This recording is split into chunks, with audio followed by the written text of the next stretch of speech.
ఆరాధనకు వచ్చిన మీ అందరికీ మన ప్రభువును రక్షకుడైన యేసుక్రీస్తు నామమున శుభములు పలుకుతున్నాం.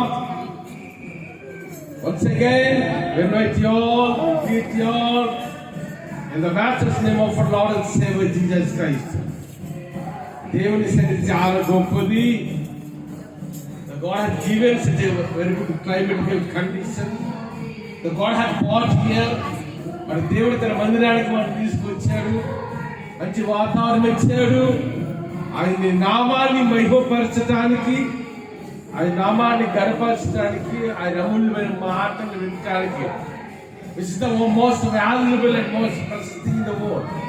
ఈ లోకం అన్నిటికంటే గొప్ప ఏంటంటే దేవుని కలిగి జీవించడం. When we know the real God, when we understand the power of God in our life, automatically we'll have a successful believer's life. ఎందుకంటే మనకు దేవుడు రక్షణ విమోచకుడు తెలుసుకోవడం, యేసే నమ్మడం, ఆయన మార్గంలో నడవటం, ఆయన కొరకు బ్రతకడము, ఆయన కొరకు జీవించడం యేసే మనకి ఇచ్చిన గొప్ప భాగ్యం. What ever the situations may be in the world, ప్రపంచంలో ఎంత పరిస్థితులున్నా, మన చుట్టుపక్కల ఎంత భయంకర పరిస్థితులు, అవన్నీ కూడా పట్టించుకోవాల్సిన అవసరం లేదు. ఎందుకంటే the presence of God is at them. The Prince of God will give the blessing. The Prince of God will give the salvation. The Prince of God will give the healing. మాట చెప్పాలంటే దేవుని సన్నిధి మనకు ఆశీర్వాదం, దేవుని సన్నిధి మనకు ఆదరణ, నేచురల్ కంఫర్ట్ ఆఫ్ గాడ్. దేవుని మాట, దేవుని సన్నిధి మనకు ఆదరణ. The comfort of God in the Prince of God. జీవగలిగిన దేవుని సన్నిధి ఆదరణ ఉంది, దేవుని స్థితిలో నెమ్మది ఉంది. ఆధ్యాత్మికమైన భౌతిక సంబంధమైన సకలమైన ఆశీర్వాదములు, సకలమైన దీవులు దేవుని స్థితిలో ఉన్నాయి. అటువంటి జీవము కలిగిన our God is not an ordinary God. Our God is a living God, the creator of the universe. సృష్టిని చేసిన వాడు, సృష్టి మీద ఆధిపత్యము కలిగిన వాడు, ఆ పరలోకాలు విడిచిపెట్టి 2000 సంవత్సరాల క్రితం మానవులుగా ఈ లోకంలో జన్మించిన వాడు, మనకు రక్తము కార్చి ప్రాణము పెట్టి సమాధి చేయబడి 3వ దినాన తిరిగి లేచిన మన రక్షకుడు విమోచకుడైన యేసే సన్నిధిలో ఉన్నాం. ఎందుకంటే దేవుడి సన్నిధి చాలా గొప్పది. బిగ్ డేస్ లో మన సమయాన్ని ఎక్కడెక్కడ గడుపుతుంటాము, కానీ పెద్ద సన్నిధి హ్యాస్ కమ్. ఎందుకంటే దేవుడు 5 దినాలు సృష్టి చేశాడు, 6వ దినాలు మానవుని చేశాడు, 7వ దినాలు విశ్రాంతి తీసుకున్నాడు. ఆ 7వ దినమే the resurrection of Lord Jesus Christ. Yesu ప్రభు యొక్క పునరుద్ధాన దినం ఒకసారి చూడండి. అటువంటి పునరుద్ధాన దినములో మనం ఉన్నాం. నాట్ ఓన్లీ మనం మాత్రమే కాదు, ఈ భూమి మీద 400 కోట్ల మంది ప్రజలు, 500 కోట్ల మంది ప్రజలు యేసుని నిజమైన దేవునిగా తెలుసుకున్నవారు ప్రత్యేక ఆరాధన చేసి మన దినములు ఉన్నాం. యేసుని ఎరగని దేశము గాని, యేసుని తెలియని పట్టణము గాని, యేసు ప్రభు యొక్క రక్షణ పొందని జనాంగము గాని, గ్రామము గాని భూమి లేదు. ప్రపంచంలో ఎక్కడికెళ్ళా, where our go in the world we are having 15 nations. ఈ భూమి మీద 2 దేశాలు ఉన్నాయి. మీరు ఏ దేశానికి వెళ్ళినా, ఏ ప్రాంతానికి వెళ్ళినా, ఏ పట్టణానికి వెళ్ళినా, ఏ రాష్ట్రానికి వెళ్ళినా, ఏ గ్రామానికి వెళ్ళినా సరే, ప్రభు యొక్క రక్తము చేత విమోచించబడిన ప్రజలు, కోట్ల మంది ప్రజలు మనకు కనిపిస్తారు. So we'll go to the message. So those are the Bibles. You come to the first epistle of Corinthians, chapter 15, last verse 38. కొరింథీయులకు రాసిన మొదటి పత్రిక 15వ అధ్యాయము 58వ వచనం. నా ప్రియ సహోదరులారా, మీ ప్రయాసము ప్రభువునందు వ్యర్థము కాదని ఎరిగి స్థిరులను కదలిన వారును ప్రభు కార్యాభివృద్ధి అందరూ ఎప్పటికీ ఆసక్తులై ఉండుడి.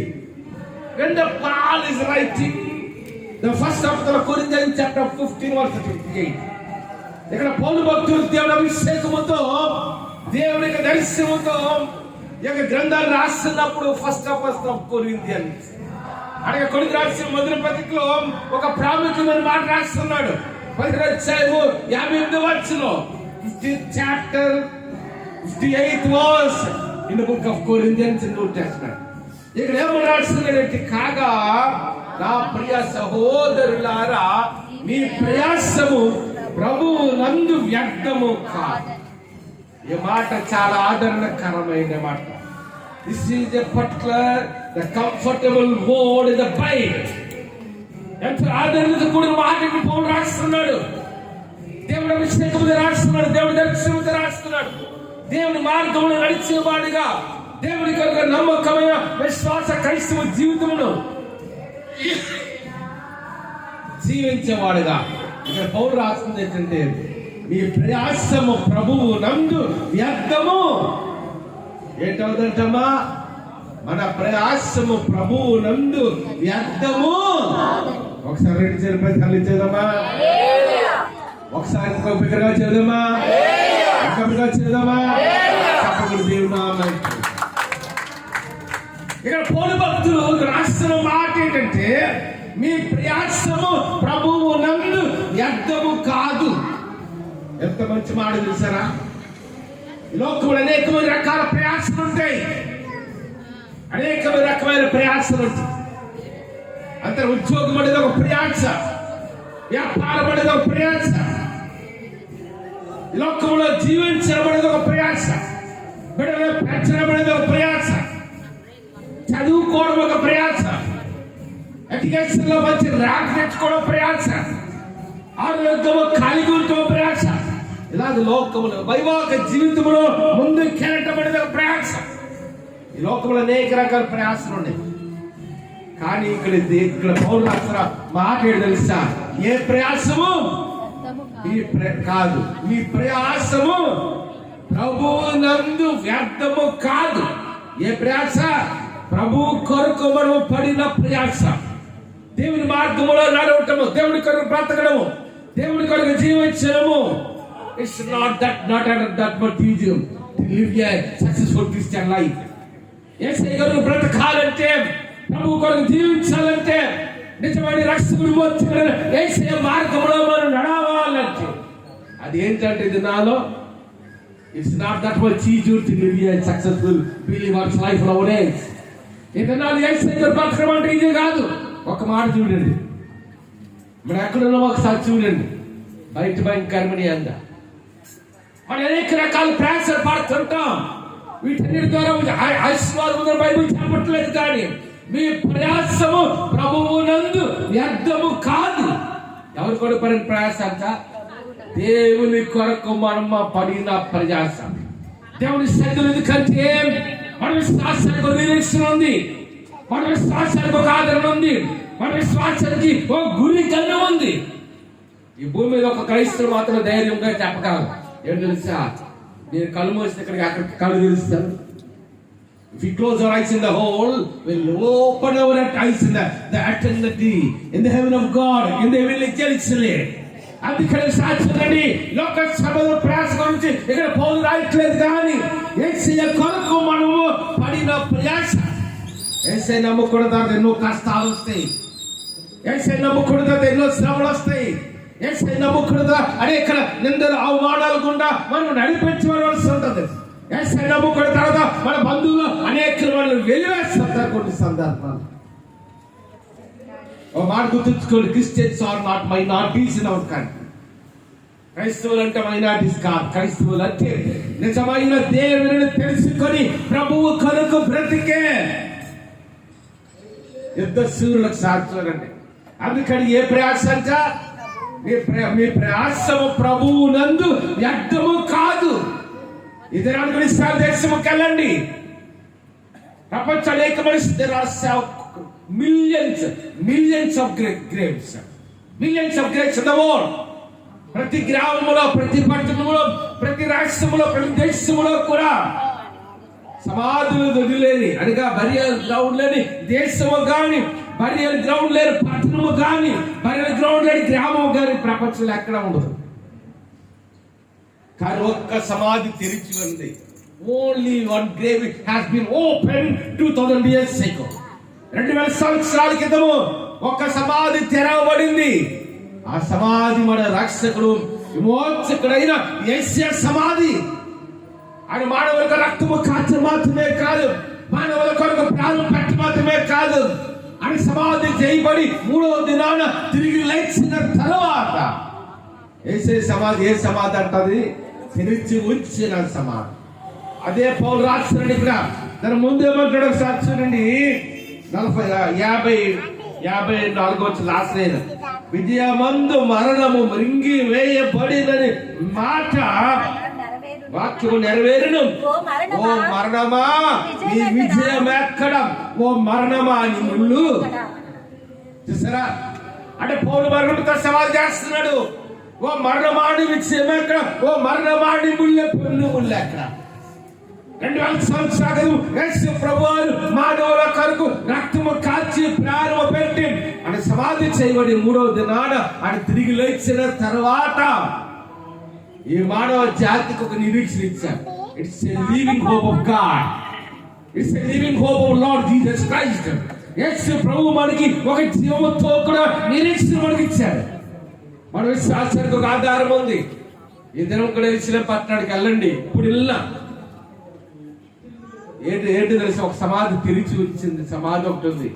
అదే మన యేసయ్య సమాధి.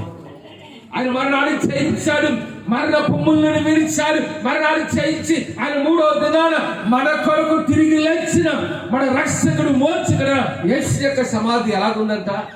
అది తెరిచి ఉంచిన సమాధి. The grave of Lord Jesus Christ had been opened 2000 years ago. He was conquered the death, he was conquered the devil. మరణాన్ని చేయించాడు, మరణ పొమ్ములను విరిచాడు. అందుకే పౌలు అంటాడు కదా, ఓ మరణమా నీ విజయం ఎక్కడ? ఓ మరణమా అని ఇల్లు రాసుకుంటూ వస్తే లాస్ట్ వర్స్ ఏమంటే వర్సెస్ 58.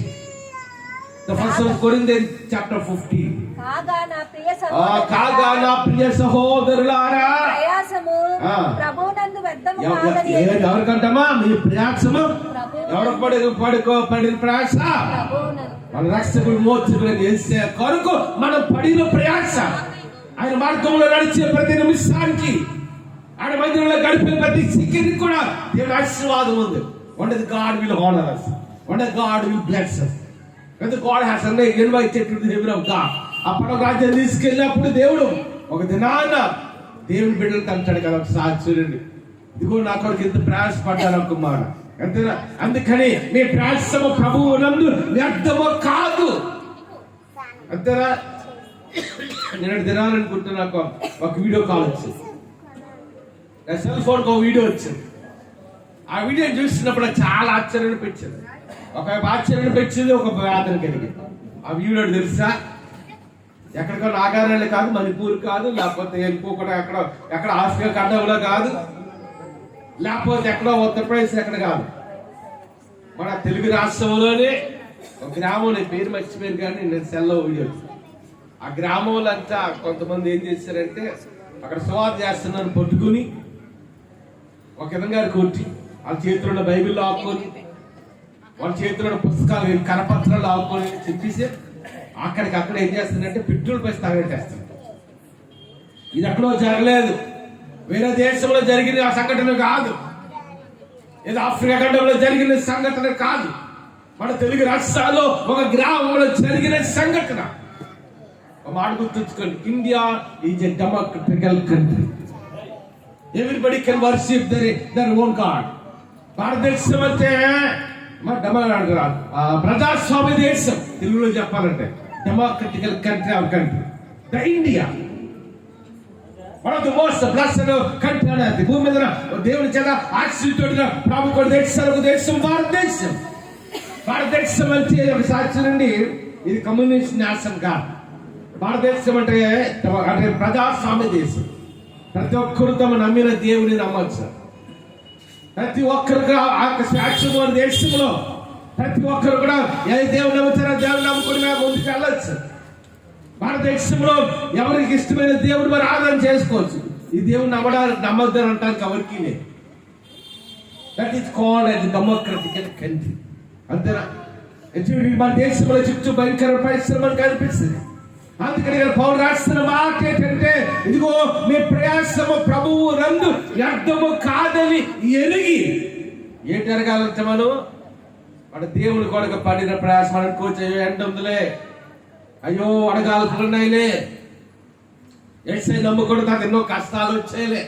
ఒక అవనసరాలు అని తెలుసు. మేము బాప్టిజం ఇచ్చాం, మనమే ఇచ్చాం బాప్టిజం తీసుకుంది.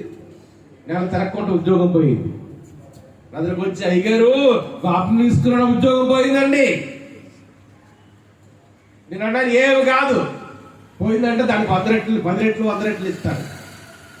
2 నెలల పాప ఖాళీగా ఉంది, హైదరాబాద్ పట్టణానికి వెళ్ళింది, వేరే ప్రాంతానికి వెళ్ళింది. ఇది నా లక్షల్లో జీతం తెచ్చుకుంటుంది. అప్పుడు కూడా దేవుని నామాన్ని పడతామా? ఒక అవరస్తు నాకు తెలుసు, విశాఖపట్నం 4,000 ఉద్యోగం చేసేవాడు. సాఫ్ట్వేర్ ఎంసీఏ చేసి సాఫ్ట్వేర్ ఇంజనీర్ ఉంటే 4,000 రూపాయలకి ఉద్యోగం చేసేవాడు. ఇక్కడ బొంబాయి పట్టడానికి అవకాశం వచ్చింది, 15 రూపాయలు జీతానికి. బొంబాయి పట్టడానికి వెళ్ళి కొంత కాలం చేశాడు.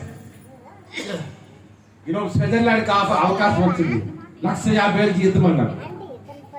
ఇప్పుడు ఆయన జీతం అని తెలుసా? అంగేళ్ళు ఉన్నాడు, జీతం అని తెలుసా? More than 10 lakhs per month. నెలకి 10 లక్షల కంటే ఎక్కువ జీతము తీసుకుంటున్నాడు. ఎంతమ్మా? 10 లక్షలు, 10,000 కాదు. ఎంత? 10 lakh rupees per month. ఒక నెలకి 10 లక్షల కంటే ఎక్కువ జీతం తెచ్చుకుంటున్నాడు. దానికి కారణం ఏంటి తెలుసా? మన ప్రయాసము ప్రభువు నందు వ్యర్థము కాదు. దేవుని కొరకు పడిన ప్రయాస ఎప్పుడు వ్యర్థము కాదు.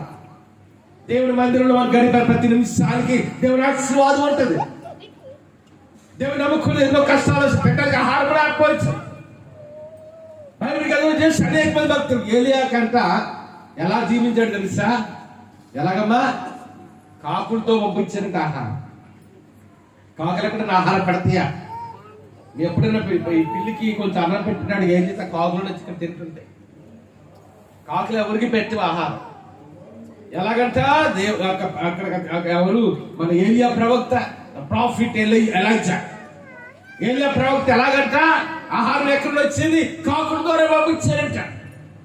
పౌలు అంటాడు కదా, కొరింథీ రాసిన 2వ పత్రిక 11వ ఇదిగో నేను ఓడ పగిలి శ్రమ పడుతుంది, కుమారు బెత్తములతో కొట్టబడుతుంది, తరచుగా ఆకలి దప్పికెళ్తూ ఉంటుంది, ఓడ పగిలి శ్రమ పడుతుంది. అంటే పౌలు ఇన్ని ప్రయాసలు పడ్డాడు కాబట్టి ఉంది నాన్న. అందుకే లాస్ట్లో ఏమంటాడు తెలుసా పౌలు? మంచి పోరాటము పోరాడి తిని నా పరుగు కడబట్టించింది, విశ్వాసము కాపాడుకుంటుంది. ఇక మీదట నా కొరకు ఏంటుందంట? The crown of righteousness. There are several crowns in the Bible. The crown of righteousness, the crown of glory, the crown of eternity. ఇలాగ మహిమ కిరీటం, అక్షయ కిరీటం, దేవ కిరీటం, ఇలా అనేక రకాల కిరీటాలు ఉన్నాయి బైబిల్ గ్రంథంలో. అందుకని ఇక్కడ పౌలు రాస్తున్నాడుగా, నీ ప్రయాసము ప్రభువు నందు వ్యర్థము కాదు. అపొస్తలులు పని చేస్తున్న కాలంలో వారు పెంతెకొస్తు పండుగ దినాలు వారు దేవుని ఆత్మ చేత నింపబడి దేవుని కొరకు బలమైన కార్యాలు వారు చేసి ముందుకి వెళ్తున్న కాలంలో అనేక వాడి శ్రమలు వచ్చాయి. యాకోబుడైతే మొట్టమొదటిగా ఈ మాట వినండి, యేసు ప్రభు యొక్క 12 మంది శిష్యుల్లో మొట్టమొదటిగా ప్రభు కొరకు అత్సాక్షింది ఎవరు తెలుసా? పేతురు కాదు, ఆంద్రే కాదు, యాకోబు యోహాను కాదు. మొట్టమొదటిగా దేవుని కొరకు అత్సాక్షి అయింది ఎవరంటే యాకోబు. అపోస్తలుడైన Yakobu, one of the disciples of Lord Jesus Christ. Yesu ప్రభు యొక్క ప్రాముఖ్యమైన శిష్యుడైన యాకోబు దేవుని కొరకు మొట్టమొదటిగా అత్సాక్షి అయ్యాడు. ఎలా అత్సాక్షి తెలుసా? ఆడు తరడానికి చంపివేస్తాడు. He was the first saint for martyr for Lord Jesus Christ. యేసయ్య కొరకు అత్సాక్షి అయిన మొట్టమొదటి అపోస్తలుడు ఎవరంటే అపోస్తలుడైన యాకోబు.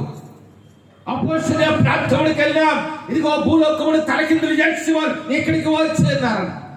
పేతురు దేవునికి వాక్యాలు ప్రకటిస్తున్నప్పుడు 3,000 మంది 3,000 people were saved at that particular day. ఒకే దినాన్ని ఎంతమంది నమ్మారంట యేసయ్యని? 3,000 మంది, 3,000 people. నేను అనుకుంటాను కదా, ఆ ప్రాంతంలో నేను అనుకోవడం ఏంటంటే పేతురు వాక్యం చెప్తున్నప్పుడు ఎక్కువ మంది ఉండు. ఆ దినాలు ఇంత జనాభా లేదు ప్రపంచంలో. మేమే ఆ దినాలు యేసుప్రభు దినాలు 20 కోట్ల ఉండేవారు ప్రపంచంలో భూమి మీద జనాభా.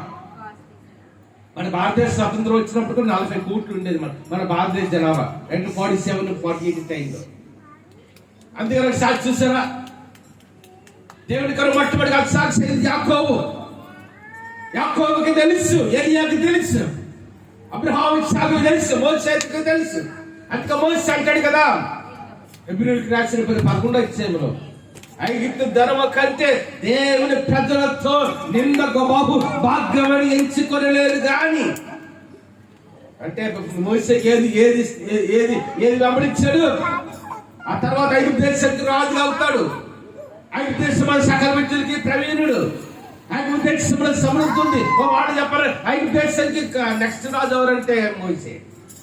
కానీ ఆ రాజ్యము కంటే ఆ రాజ్యము కంటే అభోగభాగ్యముల కంటే కూడా దేవుని ప్రజలతో నింద శ్రమలు అవమానమును ఆయన యోగ్యముగా ఇచ్చుకున్నాడంట. ఎంత గొప్ప దేవుడు సాధ్యం.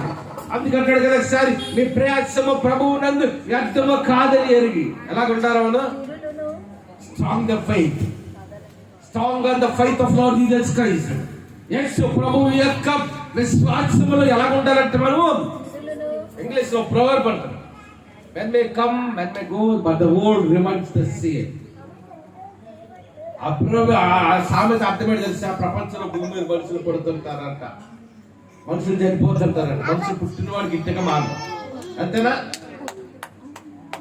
ఎన్ని పరిస్థితులు వచ్చినా విడిచిపెట్టుకుంటా, ఎన్ని శ్రమలు వచ్చినా, ఎన్ని అనారోగ్యాలు వచ్చినా, ఎన్ని ఆర్థిక సంబంధమైన ఇబ్బందులు కూడా మనం నడిపించబడినా, తినడానికి ఆహారం లేకపోయినా, కట్టుకోవడానికి బట్టలు లేకపోయినా, నా యేసయ్య కొరకు నేను బ్రతుకుతాను, నా యేసయ్య కొరకు నేను జీవిస్తాను, ఆయన మార్గంలో నడుస్తాను.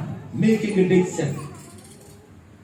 అందుకంటున్నాడు, ప్రయాసము ప్రభువు నందు వ్యర్థము కాదని ఎరిగి ఎలాగుండాలంట చెప్పండి, ఎలాగుండాలమ్మా? స్థిరులుగా ఉండాలంట. ఎలా ఉండాలి? స్థిరం. Strong on the faith of Lord Jesus Christ. Not only faith, లోక సంబంధమైన శాస్త్రంలో స్థిరంగా ఉండమని కాదు, కానీ యేసు ప్రభువు యొక్క విశ్వాసంలో మన కొరకు రక్తము కార్చిన, మరణాన్ని జయించి 3వ దినాన తిరిగి లేచిన ఆ యేసు క్రీస్తు యొక్క విశ్వాసంలో ఎలా ఉండాలి? శ్రమలు వస్తాయి, ఆకలి దెబ్బలు వస్తాయి, అనారోగ్యాలు వస్తాయి, లేనితనం వస్తుంది, కొన్నిసార్లు తినడానికి ఆహారం లేని పరిస్థితులు వస్తాయి. కానీ విశ్వాసములో ఎలాగ ఉండాలి? ఎన్ని పరిస్థితులు వచ్చినా నా యేసయ్య కొరకు నేను బ్రతుకుతాను, నా యేసయ్య కొరకు నేను జీవిస్తాను. అందుకే పెద్దవాళ్ళు అంటారు మాట, చావో రేవో అంటారు. ఏంటమ్మా చావో? అర్థం ఏంటి తెలుసా? ఒక నదిని దాటుతున్నాం అనుకోండి, ఇష్టం ఉండిపోతా నదిలో, లేకపోతే ఆ నది అవతలకి వెళ్తాం. చావో రేవో.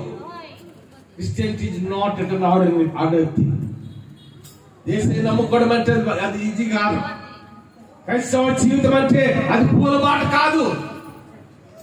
ఎన్నో మనకి ఇక్కడ ఇవే, మనకి ఇక్కడ శ్రమలు పెద్దగా లేవు. ఒక దౌర్జన్యుడు ఉన్నాడు, ఆయనంట యేసయ్యను నమ్ముకున్నారని బంధువులు వేసి అని చంపడానికి చూసా. నాకు ఎప్పుడు కూడా నాకు జ్ఞాపకం ఉంది, ఒక రోజు నేను రోడ్డుకి వెళ్ళి వస్తున్నాను, టౌన్కి వెళ్ళి వస్తున్నాను, చికెన్లో కాల్చారు, నన్ను కొట్టాలి.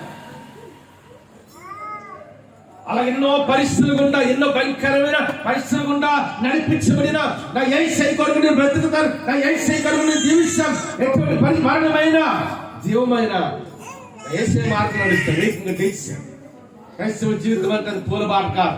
క్రైస్తవ జీవితం అంటే శ్రమలు వస్తుంటే, కష్టాలు వస్తుంటే, నిందలు వస్తాయి, అవమానాలు వస్తాయి, లేనితనం వస్తుంది. అందుకే పెద్దవాళ్ళు అంటారు కలిమి లేవులు ఏంటంటే కలిమి లేవులు కావుడికి ఎందుకు ఉంటాయమ్మా? అలాగే కలిమి లేవు. కొన్నిసార్లు ఆర్థిక ఇబ్బందులు వచ్చినాయి, అమ్మ నా జీవితం ఇలాగే కావాలా, నా జీవితం అంతకన్నా లేవుగా ఉంటుంది కావాలా? కాదు. కష్టము వెనుక సంతోషం ఉంటుంది, అనారోగ్యము వెనుక ఆరోగ్యం ఉంటుంది, లేని తరం వెనుక సమృద్ధి ఉంటుంది.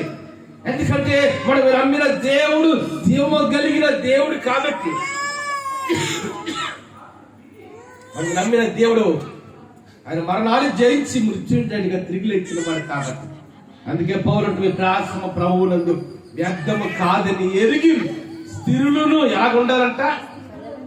Stronger faith of Lord Jesus Christ. Yesukreestu యొక్క విశ్వాసములో మనం స్థిరముగా ఉండాలంట. రెండవదిగా కదలని వారును. ఎలా ఉండాలమ్మా? కదలని వారంటే ఏంటి తెలుసా? అంతేనా? ఒక మాట చూడండి, ఇది గోడ ఉంది, కదిలించడానికి అవుతుందా నాకు? అమ్మా ఇలా చేతి కదిలిపోద్దమ్మా, ఈ స్టాండ్ అయితే కలుగుతుంది, గోడ తిరగదు, అంతేనా? అందుకని ఇక్కడ వాక్యం చెప్పే మాట ఏంటంటే, ఒకటి స్థిరముగా ఉండాలి. ఎన్ని పరిస్థితులు చేసి స్థిరముగా ఉండాలి. అందుకని యేసు ప్రభువారు ఒక ప్యారబుల్ చెప్పారు, ఒక ఉపమానం చెప్పారు. ఆ ఉపమానం ఏంటి తెలుసా? జనరల్గా మ్యారేజెస్ లో చెప్తుంటాను ఈ యొక్క మాట. ఏంటి తెలుసా ఆ మాట? 2 రకాల గృహాలు ఉన్నాయంట. ఒక గృహం ఇసుక మీద కట్టబడదంట, ఒక గృహం అంటే బండ మీద కట్టబడదంట. వాళ్ళు వచ్చి వరదలు వచ్చాయి, ఇసుక మీద కట్టబడిన గృహం ఏంటైపోయిందమ్మా? A home was built on the rock. ఒక గృహం అంట home was build on the sand. ఇసుక మీద కట్టబడిన ఇల్లుకి వరదలు వచ్చేటప్పటికి ఆ ఇల్లు ఎట్లయిపోయింది? మునిగిపోయింది, కూలిపోయింది. కానీ బండ మీద కట్టబడిన ఇల్లు, మన రక్షకుడు మోక్షకుడైన యేసయ్య మీద మన ఆత్మీయ జీవితాన్ని కట్టుకున్నప్పుడు, ఆయన వాక్యాన్ని సారముగా మనం నడుచుకున్నప్పుడు, we have to build our spiritual life on the rock of Jesus Christ. యేసుక్రీస్తు ఆ బండ ఎవరంటే యేసు ప్రభువారు. మనకు రక్తము కాచిన, ప్రాణము పెట్టిన, సమాధి చేయబడి 3వ దినాన్ని తిరిగి లేచిన మన రక్షణ మోక్షకుడైన యేసయ్య మీద మన గృహాన్ని కట్టు, మన ఆత్మీయ జీవితాన్ని కట్టుక. దాని ఫండమెంటల్ బేసిక్ అనగా దేవుని వాక్యమనే మీద మనం ఏం చేయాలి? మన గృహాన్ని కట్టుకోవాలి. అంతేనా? దేవుని వాక్యం మీద మన ఆత్మీయ జీవితాలు కట్టుకోవాలి. మన క్రైస్తవ జీవితము కానీ, మన విశ్వాస జీవితము కానీ దేవుని వాక్యం మీద మనం కట్టబడినప్పుడు మన జీవితంలో దేవుని యొక్క ఆశీర్వాదం పడతాం. అంతేనా? అందుకని బండ మీద ఇల్లు గృహం కట్టబడదంట. వరదలు వచ్చి ఏం చేయగలిగిందా అని ఆ వరదలు. ఎందుకంటే ఆ గృహం దేని మీద కట్టబడ్డది? Home was build on the rock.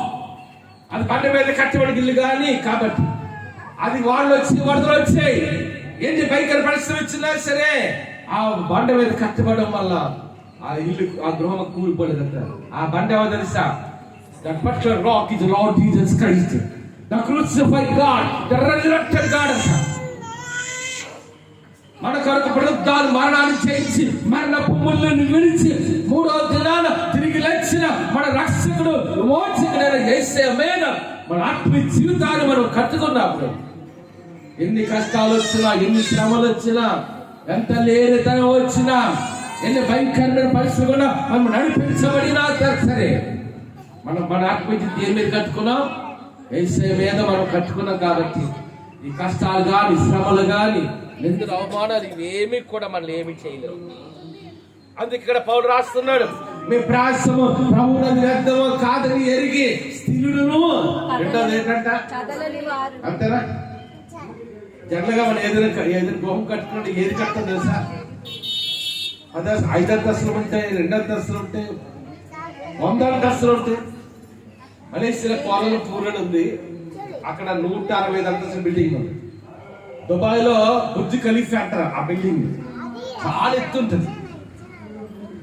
అంత ఎత్తు. అది ఎన్ని స్టేజ్లో తెలుసా?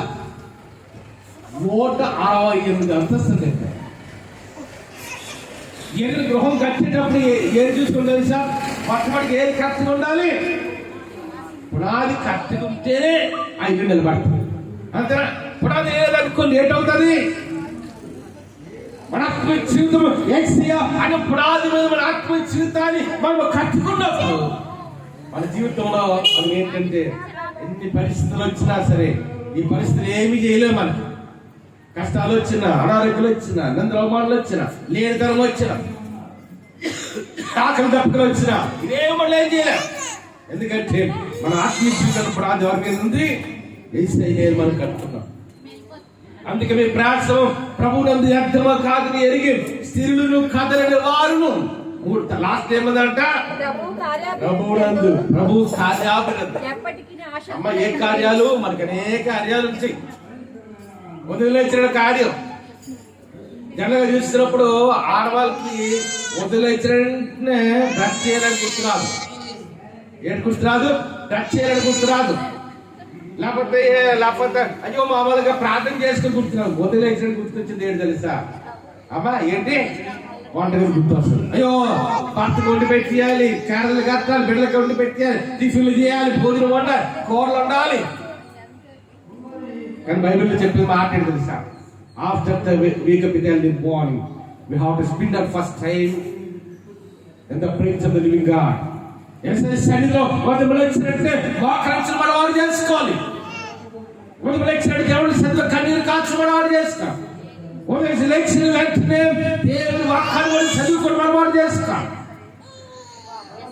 దావీదు అంటాడు, రోజు దినానికి 7 మార్లు ప్రార్థన చేశారు. The David used to pray 7 times in a day. The Daniel used to pray 3 times in a day. దావీదు 7 సార్లు ప్రార్థన చేశాడు రోజుకి. దానియేలు 3 సార్లు ప్రార్థన చేశాడు దినానికి.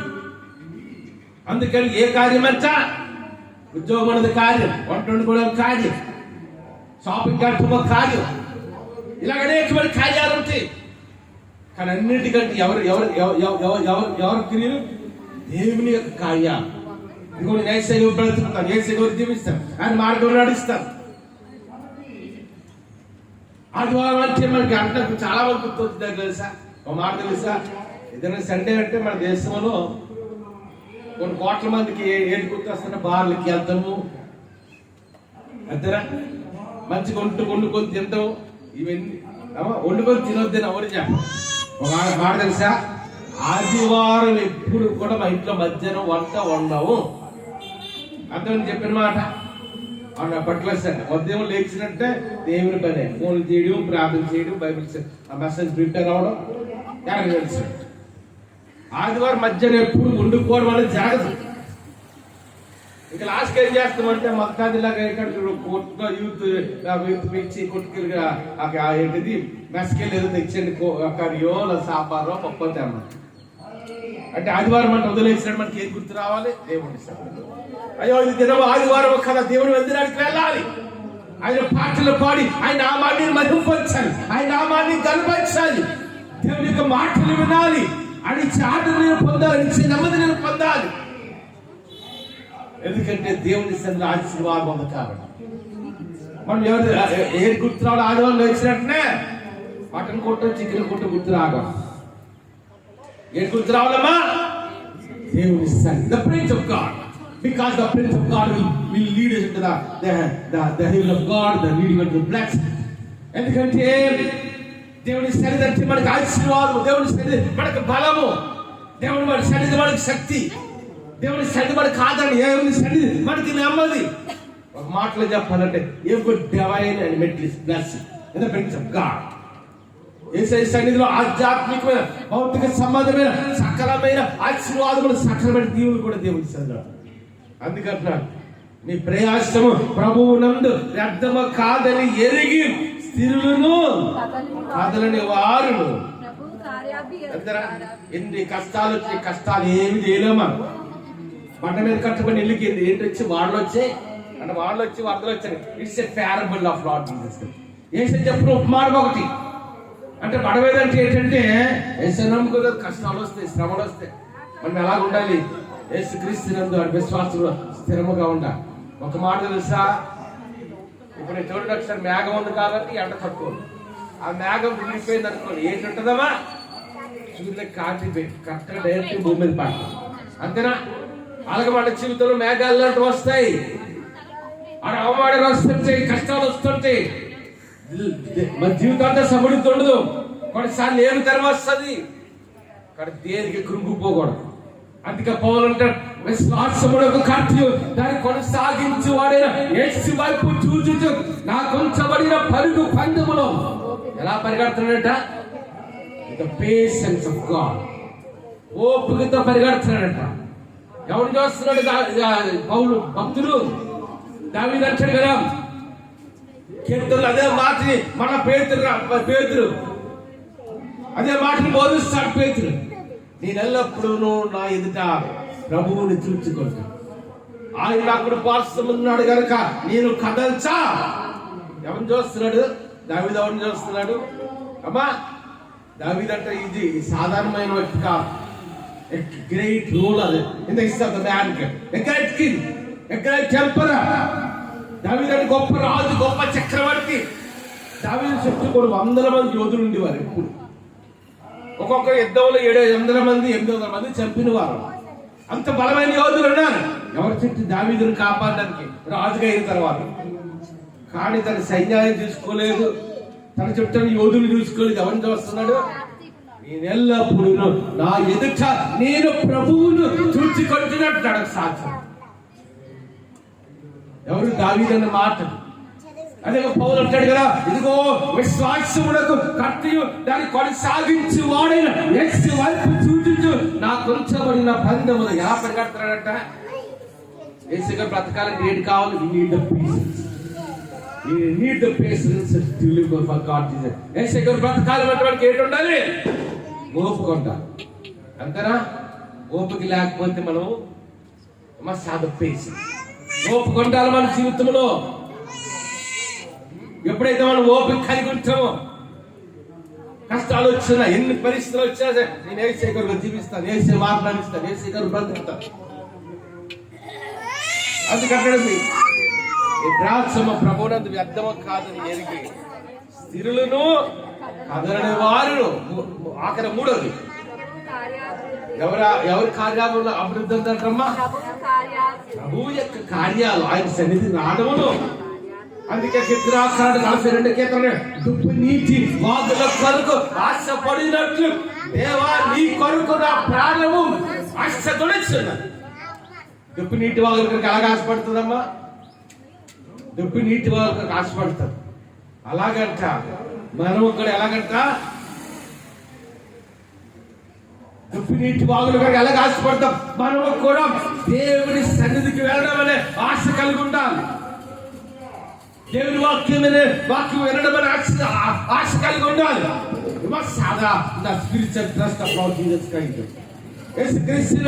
ఆయన వాక్యం నడవాలని ఆసక్తి మనం కలిగి ఉండాలి. ఆయన వాక్యం వినడం అనే ఆసక్తి కలిగి ఉండాలి. ఆయన బైబిల్ చదవడం అనే ఆసక్తి కలిగి ఉండాలి. ఆయన కొరకు బ్రతకడము, ఆయన కొరకు జీవించడం ఆసక్తి కలిగి ఉండాలి. అదే పౌలు అంటాడు, కాగా నా ప్రియ సహోదరులారా మీ ప్రయాసము ప్రభువునందు వ్యర్థము కాదని ఎరిగి 3 విషయాలు రాసిన పౌలు. ఒకటే స్థిరులుగా ఉండండి. భక్తులకి, పాత ప్రవక్తలకి, అపోస్తలులకి వాడు దేనికి భయపడలే? యేసుని నమ్మిన తర్వాత. దేనికి భయపడలేదు? యేసుని నమ్మిన తర్వాత. దేనికి భయపడలేదు. ఎన్ని వ్యతిరేకంగా వచ్చి 2 భయంకర పరిస్థితులు వచ్చినా సరే. ఎందుకంటే అదే దావీదు అంటాడు, ఆయన నా కృపాసమున ఉన్నాడు గనుక నేను కదల్చా. ఆయన నా కృపాసము ఉన్నాడు కనుక నేను కదల్చబడనంటున్నాడు. సాక్ష్యం ఎంత గొప్ప దేవుడు సార్.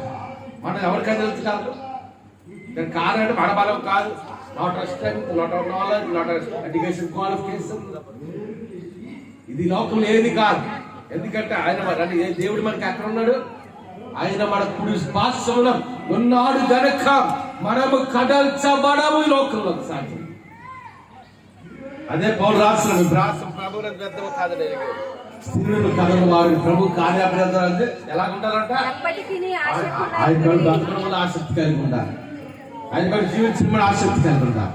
ఆయన వాక్యం వినడం వల్ల ఆసక్తి కలిగి ఉండాలి.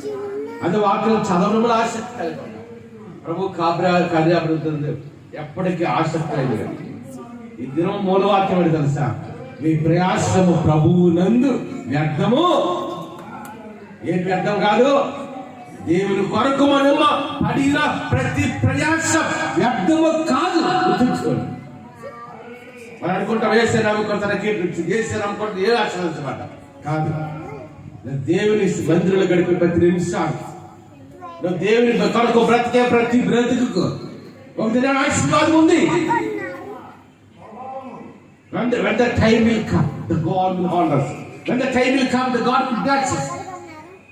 When the time will come, the God will multiply us. ఒక దినమస్తుడు ఖచ్చితంగా ఆశీర్వాదం ఇస్తాడు, దీవెనిస్తాడు, బలం ఇస్తాడు, శక్తి ఇస్తాడు, సమృద్ధి ఇస్తాడు. ఇద్దరు మూల వాక్యం ఏంటంటే మన ప్రయాసము ప్రభువునందు వ్యర్థము కాదు. గుర్తుంచుకోండి. దేవుడి మాటలు దీవించి ఆశించను గాక. తల వచ్చి కనుమర్చుకొని ప్రార్థన చేసుకుందాం. పరిశుద్ధ రాజ్యము గల దేవానికి వందనాలు చెల్లిస్తాం. నువ్వు గొప్ప దేవుడు, అద్భుతకరమైన ఆలోచన కష్టం ఎంతైనా నమ్మదగిన దేవుడు తండ్రి. నేను తండ్రి అవునైనా మా ప్రయాసం ప్రభువుని వ్యర్థము కాదు నాయన. నేను విన్న మాటని పెట్టి కూడా ఫలం తెచ్చండి. ఈ మెసేజ్ యూట్యూబ్ లో, ఫేస్బుక్ లో ఎవరైతే అంటున్నారో వారందరూ కూడా దేవుని మనం ప్రార్థిస్తాం. నేను యూట్యూబ్ లో, ఫేస్బుక్ లో ఎంతో మంది పెట్టుకున్నారు. హైదరాబాద్ జాయిస్ స్టాఫ్ కుటుంబాలు దీవించి అన్నగారు శాఖ 10 మంది 2 పార్టీలు ఉంటున్నారు. సింపుల్ సుధర భద్రపడి నేను తండ్రి నేను తేజాన్ని దేని బట్టి ఇచ్చిన బిడ్డ ఆజ్ఞ దీవించినాడు. ఆజ్ఞ కూడా ఇచ్చిన స్వస్థ పట్టాలి బిడ్డ తీసుకొచ్చిన మందిరాలు చన్నపాలు దీవించిన 7 నెలలు 8 నెలలు మంచి ప్రాణం ఇచ్చేది తండ్రి. చన్నపాలను పెట్టి ప్రాంతంలో జరిగించమని ప్రార్థన చేస్తాను. నేను మెడిసిన్ దీవించి గర్భాలు కూడా తెచ్చమని నేను ప్రార్థన చేస్తున్నాను తండ్రి. నేను అడిగి వదనాలు చేస్తున్నాను తండ్రి. అమెరికాలో సెక్రటరీ రాజీ చిత్రాన్ని అది అమెరికాలోకి జార్జ్ దగ్గర కుటుంబాలు తండ్రి. హంగేరీలో మా కుటుంబాలు నేను తండ్రి నీకు వదనాలు తెలుస్తున్నా తండ్రి. న్యూజిలాండ్ జాన్ డేవ్ ఇస్తానికి ఇరుగు మంచి పదకొండు జాబ్ తెచ్చాను. మరి బిడ్డల తండ్రి నేను హారా దివాలు కూడా దీవించినాను. నేను ఐలాండ్ ఇంగ్లాండ్ పేజీలు చేస్తున్నాను. అడితా దీవించినాను. ఐలాండ్ పేజీలు చేస్తాం. నేను వినయ్ గారిని దీవించమని ప్రార్థన చేస్తున్నాను తండ్రి. నాడి కొద్దిగా నేను బెంగళూరులో నేను ఉన్న తన కస్తూరి గారిని రాజేష్ కుటుంబాన్ని, సుధీర్ నవీన్ కుటుంబాన్ని దీవించినాను. నేను భీములలో ఉన్నాం. విమలరాజ్ బాబుని చెల్లి గ్లోరీ బిడ్డలు జనితలు జైలు దీవించాను. విమలరాజ్ బాబు ఇక్కడ త్వరలో గాజువాక ట్రాఫిక్ ట్రాన్స్ఫర్ అవడానికి కూడా నేను కృపణ దయచుని ప్లాన్ చేస్తున్నాను తండ్రి. అన్నవాళ్ళు కూడా పర్మనెంట్ జాబ్ దయచుని ప్లాన్ చేస్తున్నాను తండ్రి. నేను అతన్ని కొంత వెంకటనగర్ రత్న గారికి ఇచ్చిన ఆరోగ్యం ఉన్నాను. నేను అతని జాన్భగ కుటుంబాన్ని తండ్రి. నేను హనీ ఇచ్చిన స్వస్థపడ్డది నా తండ్రి. నేను వెంకటనగర్ రత్నమాల గారికి రత్న గారికి పెద్ద కుమార్ కుటుంబాన్ని మరి వ్యాపారం 2 కోర్సు కుటుంబానికి వ్యాపారం చేయించాను. జాన్భగారు చేసిన వ్యాపారం సారం గారు, శెట్టి గారు, మంగారు చేసిన వ్యాపారం దీవించాను. వరదన్ గారు, కమలమ్మ గారిని బలం శక్తులు ఎత్తున్నారు. దీని కల్పన దీవించాను. దీని పొండి చెట్లు దేశంటే 4 స్థలాలు చేస్తాను. నేను కొందరు తెలుస్తున్నాను. నేను దుబాయ్లో పార్ట్నర్స్ కుటుంబాన్ని తల్లి. నేను తండ్రి దుబాయ్లో సుకుమార్ కుటుంబాన్ని తండ్రి. బట్ చేస్తున్న జాబ్ కృష్ణమాన్ గారు జాబ్ కూడా దీవించినాను. నేను జరిగిన జాబ్ చేస్తున్నాను. నేను రాజేష్ గారు దీవించినాడు తండ్రి. కుమార్ గారు కాబోయేది తండ్రి. నేను కొంత అమెరికాలో గోపాలకృష్ణ గారు కుటుంబాన్ని కూడా దీవించినాడు తండ్రి. నేను కొందరు సాయి గారు, కిషోర్ గారు, నేను ఇనిషపాస్ గారు వారు చేస్తున్న సంఘాలను పరిచయం దీవించిన రమణ గారు, కుమార్ గారు, ప్రసాద్ గారు వారు చేస్తున్న జాబ్స్ లో కుటుంబాలు కూడా దీవించమని ప్లాన్ చేస్తున్నాను సార్. నేను తండ్రి కొందరు కూడిన ప్రతి ఒక్కరు కూడా నేను పేరు పెట్టి దీవిస్తున్నాం తండ్రి. నేను రాహిల్ రమ్య ఇల్లు కట్టుకుంటా ఆ గృహం కూడా మంచిగా కట్టుబడడానికి కొంత ధర్మ సమకూర్చాం. ఫ్యామిలీ అక్కడ పని జబ్దా ఇచ్చేది. రాజా కుటుంబాన్ని మార్టిన్ దిబర్ గారి కుటుంబాన్ని కూడా దీవించమని ప్లాన్ చేస్తాను. నేను ప్రిస్లా గారు కూడా కొంత 2 రోజులు బాగాలేనప్పుడు ఫస్ట్ ఇచ్చాను. కొంత జగన్ గారికి అందరూ అక్షంగా ఇచ్చిన అజయ్ ప్రవీణ్కి ఎంతో సర్వీస్ చేస్తాం. వారి సర్వీస్ దీవించి అమ్మ ఒకసారి ఇచ్చారు పైకి కదా ప్రతి ఒక్కరు. ఎందుకంటే ప్రాముఖ్య డైరీలో పెద్దని పాత వర్కర్స్ తండ్రి ఆపేరు తండ్రి. డైరీ పేదల పక్షంగా అనేక మంది మా బిడ్డలు సంఘ బిడ్డలు ఉన్నారు తండ్రి. నేను అందరినీ తండ్రి ఆ డైరీ ఏదైనా ఆ తులసినగర్ కుమారుడు ఆడారి అనుభవం మీరు మాట్లాడారు తండ్రి. నేను తండ్రి నేను కొందరు ఆచరిస్తున్నాను తండ్రి. అక్కడ ఆవిడ డిమాండ్ చేతులు అడానికి విక్రయించడానికి ఒప్పందం ఇచ్చారు. సమయం కూడా గత వారం అంతా బాగాలేదు తండ్రి. మీరు స్వస్థించిన మందిరాలు తీసుకొచ్చాను. నేను అడిగి కొందరు ఆచరిస్తున్నాను తండ్రి. నా కేశం తమ్ముడు చెప్పడం అందరూ రక్షణ ఇచ్చారు అని మీరు ఆదరించి జస్వత్రియా స్టడీస్ గొప్పగా జరిగించిన నేను తండ్రి కొందరు ఆచరిస్తున్నాను. ఈ దినాన్ని అందుకని తండ్రి కొందరు నేను కూడిన ప్రతి ఒక్కరు కూడా తన పేరు దీవిస్తున్నాం తండ్రి. నేను కొందరు ఆచరిస్తాను. మందిరేశ్వరు కూడా అద్భుతంగా జరిగించినాను. నేను కొందరు ఆచరిస్తున్నాం తండ్రి. త్వరలో మందిరాలకి ఆరాధన చేయడానికి గొప్పగా ఇచ్చారు. అందరూ ఒకసారి ప్రత్యేకంగా 2 చేతులు పైకి వెళ్తారు. నేను తండ్రి నవీన్ తండ్రి గారు కుమారుడు తండ్రి దుబాయ్లో ఉన్నాడు తండ్రి. మళ్ళీ ఫ్లైట్ ఇవ్వడానికి గొప్పగా ఇచ్చారు. నేను మా చేతులదిగా నవీన్కి నేను క్రైస్తవం జడడానికి మీకు కృపణ దయచేమని ప్రార్థన చేస్తున్నా. నేను తండ్రి రాధాకృష్ణ గారు తండ్రి. నేను ప్రభాత్ గారు మీరవ గారు తమ్ముడు తండ్రి ఎదురించారు. నేను కొనరాజరిస్తున్నాం తండ్రి. కుమార్తె మంజు మ్యారేజ్ కూడా ఈనాడు 30 తారీఖు ఉంది. ఆ వాళ్ళు కూడా గడగా జడానికి కృపణ దయచేస్తారు. ఉత్తమ్ గారు 3 కుమార్తె కుమారుడు కుటుంబాన్ని దీవించాం. వేరే పొలమాడి నన్ను చూసాము 7 లక్షల రూపాయలు కట్టాను. 1 రూపాయి కూడా తిరిగి అమౌంట్ అంతా రావడానికి కృపణ ఇచ్చింది. వరలక్ష్మి గారి కుటుంబాన్ని తండ్రి దీవించుకొని ప్రార్థన చేస్తున్నాం తండ్రి. నేనా తండ్రి నన్ను కొందరు తెలుస్తున్నాం తండ్రి. నేనా తండ్రి గోవింద్ గారి మందిరం ఆడకపోతే గణపతి గారి మందిరం ఆడకపోతే ఇచ్చారు. అపరాధ సుబ్బారావు గారు దీవించారు. బిడ్డల చదువులో ఆ బిడ్డల తండ్రి వారిద్దరు బిడ్డల తండ్రి మంచిగా ఆహారం తినడానికి శక్తికి బలములు వద్దడానికి కృపణ ఇచ్చారు. నేను కొందరు ఆచరిస్తున్నాం తండ్రి. నేనా తండ్రి సిస్టమ్ గారు బంగారు కొలిసిపోయింది. త్వరలో ధరణాలు కృపణ ఇచ్చారు. నేను మంచి నేను వర్షాకాలం వచ్చింది దొల్లగల ఇంకా ఎండలకి వర్షాలు సరిగ్గా పట్టలేదు తండ్రి. మా ప్రాంతాలు మంచిగా వర్షాలు పడడానికి గొప్పగా ఇచ్చింది. ప్రతి ఒక్కరు కూడా తండ్రి నన్ను పేరు పేరు దీవించినాం. అందుకని ప్రాముఖ్యంగా తండ్రి యూట్యూబ్లో ఫేస్బుక్ లో ఈ వర్తమానం ఉంటుంది, ప్రతి ఒక్కరు దీవించినాడు అంతే. దోషణ కూడా రాజ్యంలో దేవదూత ఉందని కొందరు ఆశిస్తాను. నేను ప్రత్యేకంగా ఎలా కుటుంబ సంతోషం నలుగురు కుమార్తె కుటుంబానికి కూడా రక్షణ ఇచ్చాను. నేను చదువురాలు జనిస్తున్నాను. మీరు పొరుగు అని అక్కడే ప్రతి గ్రామం విశాఖపట్నం ఆంధ్ర రాష్ట్రం భారతదేశాన్ని కూడా దీవించాను. కుటుంబ ప్రతి ఒక్కరు కూడా ప్రత్యేకంగా నా కూడా ప్రతి ఒక్కరిని దీవించినాం. నా యూట్యూబ్లో ఫేస్బుక్ వర్తమానం ప్రతి ఒక్కరు దీవించాం. ఏసు నామమున దీవించినాం తండ్రి. ఆమె రక్తమే ఇచ్చాను, రక్తమే ఇచ్చి చెప్పగలను గాక. ఆమె ఇప్పుడు మన పర్వతమైన దేవుని ప్రేమ కుమారుడు చేస్తుంది ఆదరణ పరిశుద్ధార్థాలని చెప్పాలి. కూడిన మనకు రాని సరిపోయినందరికీ సకల పరిస్థితులు తీసుకొని జరగాలి. ఇప్పుడు ప్రభురాత్మ సరగా కనిపించింది కాక.